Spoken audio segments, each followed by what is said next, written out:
नमस्कार, संसद टीवी के इस खास कार्यक्रम में आपका स्वागत है। मैं हूं आज आपके साथ बलबीर सिंह गुलाटी। भारतीय स्वाधीनता संघर्ष का इतिहास जितना पुराना है, क्रांतिकारी आंदोलन और बलिदानी परंपरा का इतिहास भी उतना ही पुराना है।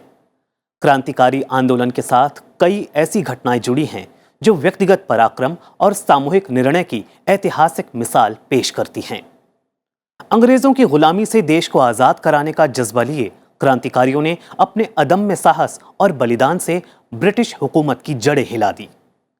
भगत सिंह, राजगुरु और सुखदेव ऐसे ही महान क्रांतिकारी थे जिन्होंने देश के लिए न सिर्फ अपनी कुर्बानी दी बल्कि अपने विचारों और सोच से क्रांति के दर्शन को आगे भी बढ़ाया। अपने सीमित संसाधनों और सीमाओं के बावजूद इन महान क्रांतिकारियों ने गुलामी के दिनों में जनता पर बेइंतहा जुल्म ढहाने वाली बहरी ब्रिटिश हुकूमत के कानों में आवाज पहुंचाने के लिए सेंट्रल असेंबली में बम फेंकने से भी गुरेज नहीं किया। इन तीनों क्रांतिकारियों ने देश की आजादी के लिए अपना सब कुछ न्यौछावर कर दिया।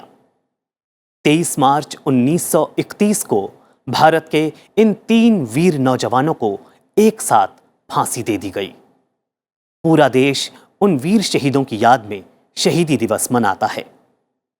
अपने बलिदान से भगत सिंह, सुखदेव और राजगुरु ने साम्राज्य विरोधी संघर्ष को पैनी धार और गति देने का काम किया।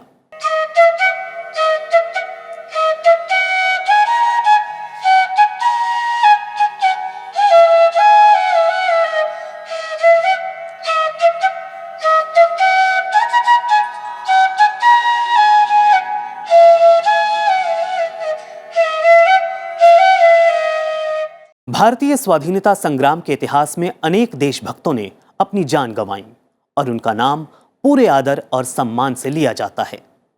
लेकिन शहीद आजम भगत सिंह, राजगुरु और सुखदेव का नाम जिस सम्मान से लिया जाता है उसका उदाहरण कम ही मिलता है।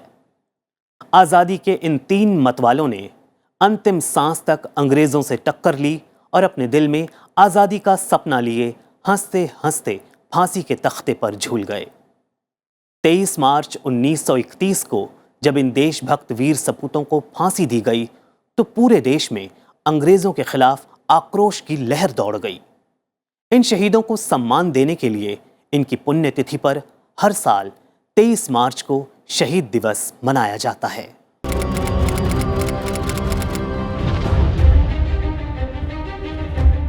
देश और दुनिया के इतिहास में यूं तो कई महत्वपूर्ण घटनाएं 23 मार्च की तारीख के नाम दर्ज हैं। लेकिन भारतीय स्वतंत्रता संग्राम के इतिहास में 23 मार्च की घटना सबसे बड़ी और महत्वपूर्ण घटनाओं में से एक है।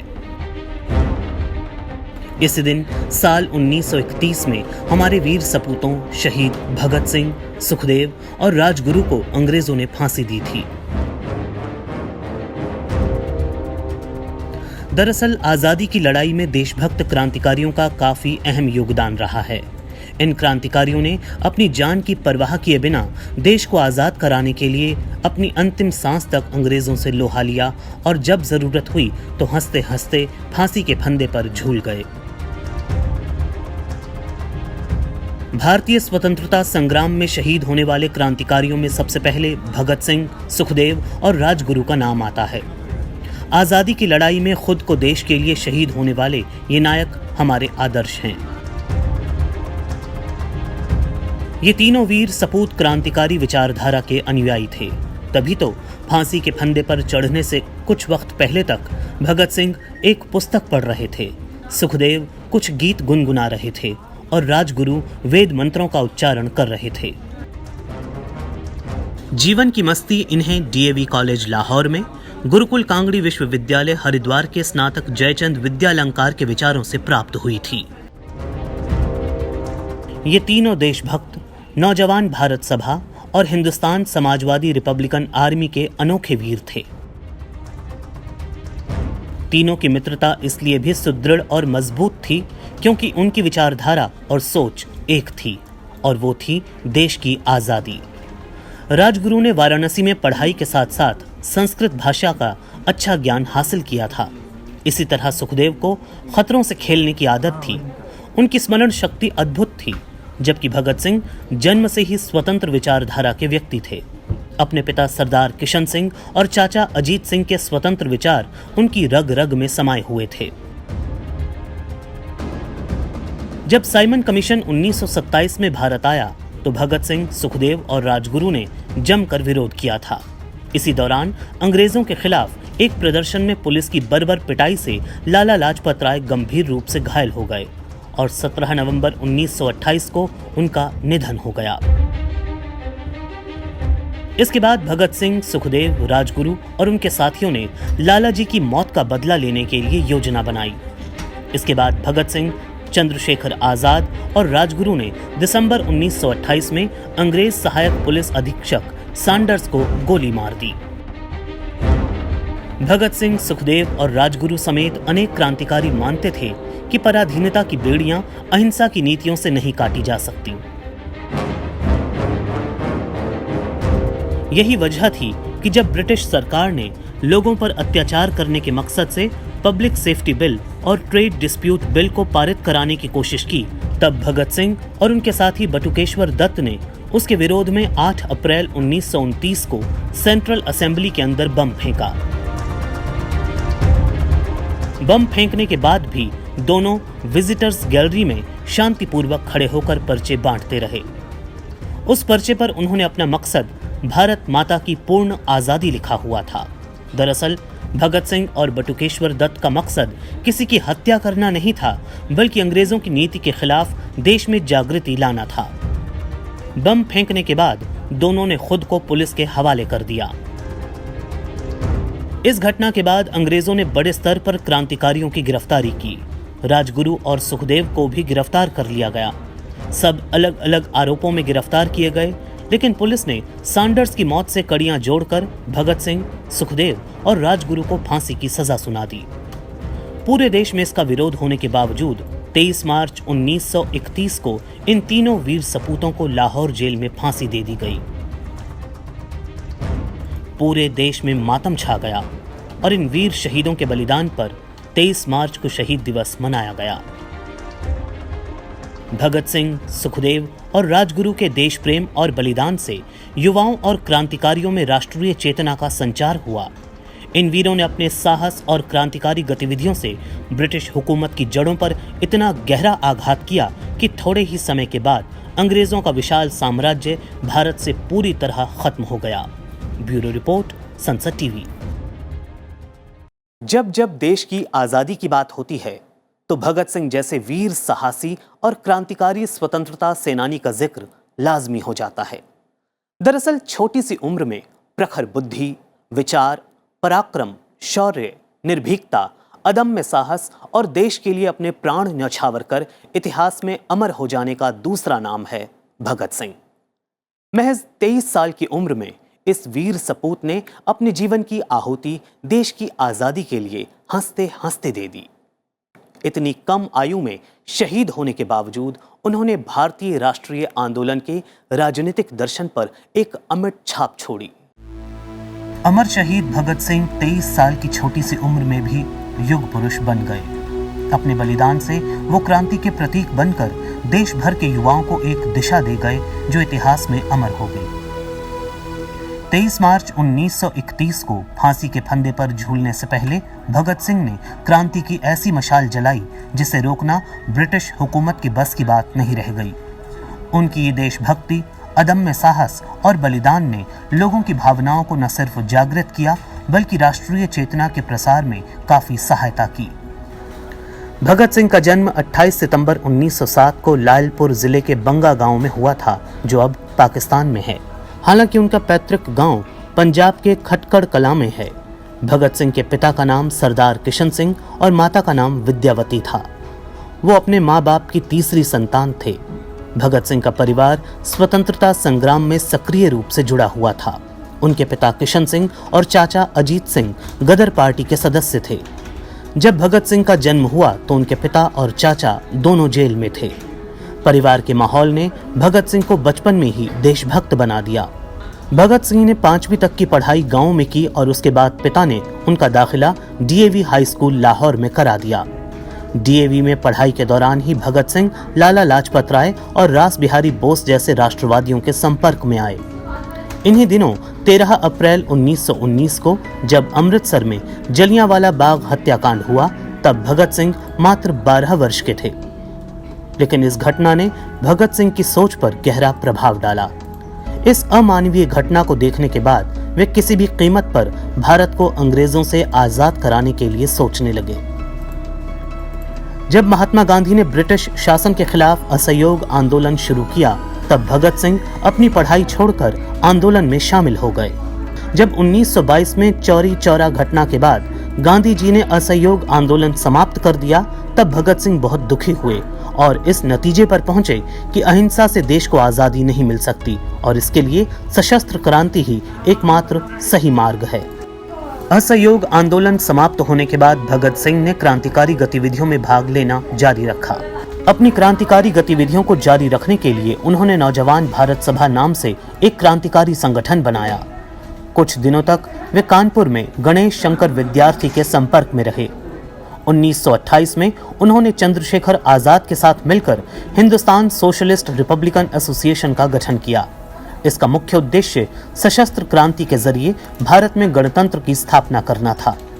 इस बीच जब फरवरी 1928 में साइमन कमीशन भारत आया, तो पूरे देश में उसका विरोध किया गया। साइमन कमीशन के खिलाफ नारेबाजी करते समय लाला लाजपत राय पर पुलिस लाठीचार्ज किया गया, जिसमें वे बुरी तरह घायल हुए और बाद में उनकी मृत्यु हो गई। भगत सिंह ने लाला लाजपत राय की मौत का बदला लेने के लिए ब्रिटिश अधिकारी स्कॉट को मारने का संकल्प लिया, लेकिन गलती से सहायक अधीक्षक सैंडर्स को स्कॉट समझकर मार दिया। ब्रिटिश सरकार भारतीयों के अधिकारों को कुचलने के लिए लगातार दमनकारी नीतियों का इस्तेमाल कर रही थी। 1929 में ब्रिटिश सरकार ऐसी ही एक मजदूर विरोधी दमनकारी नीति पारित कराना चाहती थी। इस बिल को पारित न होने देने के मकसद से भगत सिंह और बटुकेश्वर दत्त ने 8 अप्रैल 1929 को केंद्रीय विधानसभा में बम फेंका। बम फेंकने का मकसद किसी को मारना या चोट पहुंचाना नहीं था, बल्कि अंग्रेजों को जनता की समस्याओं पर ध्यान दिलाना था और ये दिखाना था कि उनके दमन के तरीकों को और अधिक सहन नहीं किया जाएगा। भगत सिंह और बटुकेश्वर दत्त वहां से भागे नहीं, बल्कि खुद को गिरफ्तार करा दिया। गिरफ्तारी के बाद भगत सिंह पर कई मुकदमे चलाए गए। इनमें लाहौर षड्यंत्र मामले में भगत सिंह के साथ ही सुखदेव और राजगुरु को भी फांसी की सजा सुनाई गई और बटुकेश्वर दत्त को आजीवन कारावास दिया गया।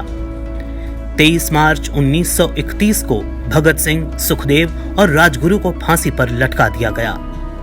भगत सिंह क्रांतिकारी देशभक्त ही नहीं, बल्कि एक विचारक, दार्शनिक, चिंतक, लेखक और पत्रकार भी थे।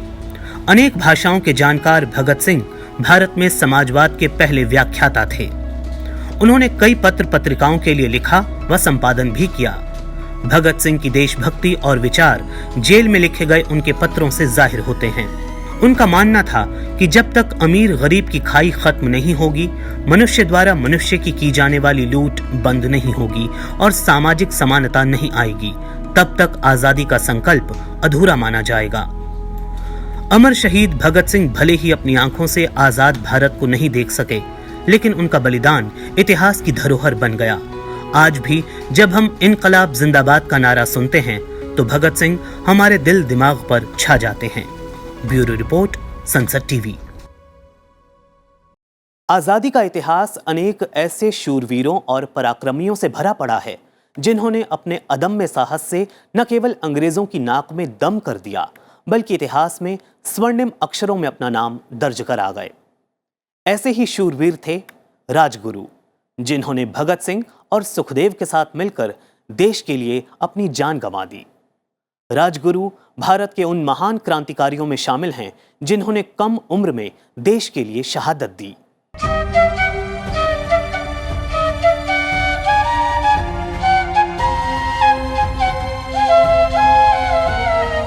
23 मार्च को अमर शहीद भगत सिंह के शहीदी दिवस के रूप में याद किया जाता है। लेकिन इसी दिन उनके साथ 2 साथी सुखदेव और राजगुरु को भी फांसी दी गई।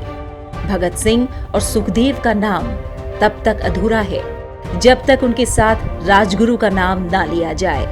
वतन के लिए हंसते हंसते जान लुटाने वाले शहीद थे राजगुरु, जो आजादी का सपना दिल में लिए फांसी के फंदे पर झूल गए। भगत सिंह के दोस्त और क्रांतिकारी राजगुरु का पूरा नाम शिवराम हरी राजगुरु था। उनका जन्म 24 अगस्त 1908 को पुणे के पास खेड़ नाम के गांव में हुआ था। मराठा ब्राह्मण परिवार से ताल्लुक रखने वाले राजगुरु के पिता का नाम हरि नारायण और माता का नाम पार्वती बाई था। राजगुरु मात्र 6 साल के थे, तभी उनके सिर से पिता का साया छिन गया। पिता के निधन के बाद राजगुरु पढ़ाई के लिए वाराणसी आ गए, जहां उनकी मुलाकात कई क्रांतिकारियों से हुई। पढ़ाई के दौरान ही अंग्रेजों के अत्याचार और जुल्म को देखकर राजगुरु का मन उनके खिलाफ नफरत से भर गया और वो देश को अंग्रेजों से आजाद कराने का सपना देखने लगे। तीर कमान, निशानेबाजी और कुश्ती में निपुण राजगुरु महान क्रांतिकारी चंद्रशेखर आजाद से काफी प्रभावित थे और इसी के नाते वो सिर्फ 16 साल की आयु में क्रांतिकारी संगठन हिंदुस्तान रिपब्लिकन आर्मी से जुड़ गए। राजगुरु और उनके साथियों का मकसद था ब्रिटिश सरकार और अधिकारियों के मन में खौफ पैदा करना। इसके लिए वो घूम घूम कर लोगों को जागरूक करते और जंग आजादी के लिए तैयार करते थे। अन्य क्रांतिकारियों की तरह ही राजगुरु का मानना था कि आजादी हथियारों के बल पर ही हासिल की जा सकती है। इसलिए उनके कई विचार महात्मा गांधी के विचारों से मेल नहीं खाते थे। राजगुरु को उनके साथियों के बीच रघुनाथ के छद्म नाम से भी जाना जाता था। क्रांतिकारी गतिविधियों में रहते हुए राजगुरु की मुलाकात भगत सिंह और सुखदेव से हुई और तीनों परम मित्र बन गए। राजगुरु ने भगत सिंह और सुखदेव के साथ मिलकर दिसंबर 1928 में ब्रिटिश पुलिस अधिकारी सैंडर्स की हत्या कर दी। दरअसल ये हत्या लाला लाजपत राय की मौत का बदला थी, जिनकी मौत साइमन कमीशन का विरोध करते वक्त हुई थी। इस हत्या के बाद राजगुरु नागपुर चले गए, लेकिन 1929 में पुलिस ने उन्हें गिरफ्तार कर लिया। राजगुरु पर भगत सिंह और सुखदेव के साथ ही लाहौर षड्यंत्र का मुकदमा चलाया गया और 23 मार्च 1931 को इस वीर सपूत को भगत सिंह और सुखदेव के साथ फांसी की सजा दे दी गई। देश को आजाद कराने में इन महान शहीदों का योगदान और बलिदान देश कभी नहीं भूल पाएगा। Bureau report, Sansad TV. भारतीय स्वतंत्रता संग्राम में सुखदेव यानी सुखदेव थापर एक ऐसा नाम है जो न सिर्फ अपनी देशभक्ति, साहस और मातृभूमि पर बलिदान होने के लिए जाना जाता है, बल्कि भगत सिंह के बहुत करीबी दोस्त के रूप में भी उनका नाम इतिहास में दर्ज है। 15 मई 1907 को लुधियाना में जन्मे सुखदेव को भी भगत सिंह और राजगुरु के साथ फांसी दी गई थी। भारतीय स्वतंत्रता संग्राम के इतिहास में ये एक महत्वपूर्ण घटना मानी जाती है।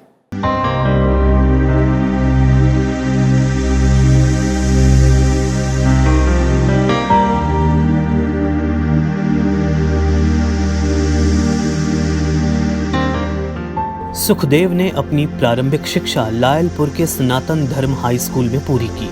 13 अप्रैल 1919 को जलियांवाला बाग के हत्याकांड के बाद पंजाब में मार्शल लॉ लगाकर फौज और पुलिस तैनात कर दी गई। भारतीय लोगों और बच्चों को मानसिक रूप से गुलाम बनाए रखने के लिए स्कूलों में अंग्रेज अफसरों द्वारा सलामी लेने का सिलसिला शुरू किया गया। सुखदेव के स्कूल में भी सरकारी आदेशों के अनुसार सभी विद्यार्थियों को हर सुबह अंग्रेज अफसरों को सलामी देने के लिए कहा गया, लेकिन 12 वर्ष के सुखदेव ने ऐसा करने से साफ इनकार कर दिया। इसकी वजह से उसे अध्यापकों और पुलिस अफसर की मार खानी पड़ी। सुखदेव देश प्रेम और राष्ट्रीय स्वाभिमान की रक्षा करते हुए मार खाते रहे, परंतु उन्हें झुकना मंजूर न था। आखिर जितने दिन स्कूल में सलामी का सिलसिला चला, उतने दिन सुखदेव स्कूल नहीं गए। सुखदेव जहां अपने आदर्शों के लिए दृढ़ थे, वहीं सामाजिक भेदभाव के प्रति संवेदनशील थे। उस समय छुआछूत का चलन होने के कारण उनके स्कूल में भी दलित छात्रों को दाखिला नहीं दिया जाता था। इस बात का उन्हें जब पता चला तो उनका बाल मन बहुत दुखी हुआ। 15-16 वर्ष के सुखदेव पास के गांव हरचरण सिंहपुरा में दलित बच्चों को पढ़ाने लगे। ये सिलसिला उनके लाहौर जाने तक चलता रहा। मैट्रिक पास कर सुखदेव ने लाहौर के नेशनल कॉलेज में प्रवेश लिया। कहते हैं कि जब मंजिल एक हो तो राह में साथ चलने वालों की दोस्ती हो ही जाती है। यहाँ पर सुखदेव की भेंट भगत सिंह से हुई। ऐसा ही हुआ भगत सिंह और सुखदेव के साथ भी। दोनों का लक्ष्य देश को अंग्रेजी राज से मुक्ति दिलाना था। मंजिल एक थी, रास्ता भी एक था, तो दोस्ती भी गहरी हुई। इसी कॉलेज की लाइब्रेरी में सुखदेव और भगत सिंह को बहुत सा क्रांतिकारी साहित्य पढ़ने को मिला। यहाँ पढ़ाई के साथ साथ आजादी के बारे में भी बातचीत होती और विचार विमर्श होता। ऐसे माहौल में सुखदेव के कमरे में भी राजनीति, समाजवाद और इनकलाबी इतिहास से जुड़ी बहुत सी किताबें होती। दोनों एक किताब पढ़कर तर्क और वाद विवाद करते। उनका मनपसंद विषय समाजवाद था। सुखदेव ने बचपन से ही गुलाम भारत में अंग्रेजों का दमन झेला। इसी वजह से सुखदेव क्रांतिकारी विचारों से प्रभावित हुए। बाद में हिंदुस्तान सोशलिस्ट रिपब्लिकन एसोसिएशन के सदस्य बने। सुखदेव ने भगत सिंह और अन्य क्रांतिकारियों के साथ मिलकर लाहौर में नौजवान भारत सभा का गठन किया। इस सभा का मुख्य काम नौजवानों को आजादी की लड़ाई के लिए एकजुट करना था। 1928 में साइमन कमीशन का विरोध करते हुए लाला लाजपत राय पर पुलिस ने लाठियां बरसाईं, जिसमें लाला जी बुरी तरह घायल हुए और बाद में उनकी मृत्यु हो गई। क्रांतिकारियों ने इसके जिम्मेदार अंग्रेज अफसर सैंडर्स को मार गिराया। सुखदेव पर भगत सिंह और राजगुरु के साथ ही लाहौर षड्यंत्र का मुकदमा चलाया गया और 23 मार्च 1931 को सुखदेव को भगत सिंह और राजगुरु के साथ फांसी की सजा दे दी गई। तीनों क्रांतिकारी हंसते हंसते फांसी के फंदे पर झूल गए और देश के युवाओं के मन में आजादी पाने की नई ललक पैदा कर गए। ब्यूरो रिपोर्ट, संसद टीवी। तो ये थी भगत सिंह, राजगुरु और सुखदेव के बलिदान की अमर शौर्य गाथा। इस खास कार्यक्रम में फिलहाल इतना ही। आप इस कार्यक्रम को YouTube पर भी देख सकते हैं। मुझे मेरी पूरी टीम के साथ दीजिए अनुमति। नमस्कार।